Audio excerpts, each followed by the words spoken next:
discussion and argument that's going on as a, pardon my language, crock of bull. Okay. I'll give you 3 data points. 3 very specific data points. Number 1, when MQ went public, it was $3 billion. My family owns 80%. Imagine the kind of wealth I'm making.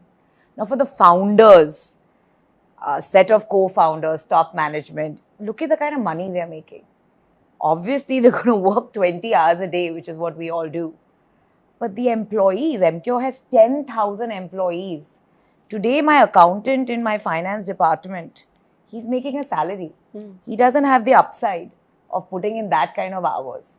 If he's going to put in that kind of hours, my second data point, he's going to have some serious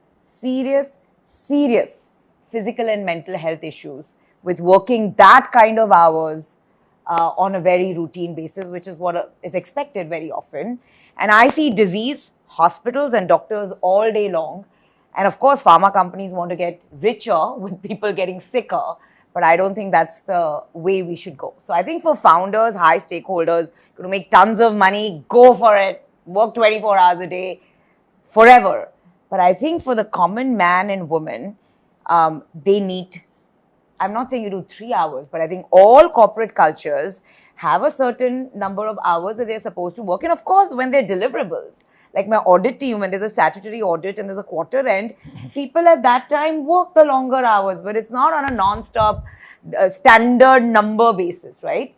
Third thing, for God's sake, don't get married and have children, because the next generation is suffering by non-existent parents.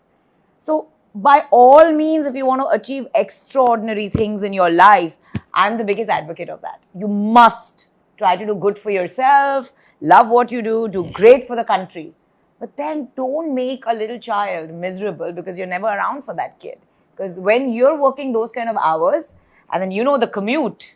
Yeah. So if you're working 70 hours a week and then you're commuting another 30, 40 hours a week, and then the rest of the time you have to get a little bit of sleep, what time are you going to give your little baby? Or even a spouse who chooses to be a homemaker to take care of the baby? Then just spare them the misery and the mental health issues of having an absentee parent. Yeah.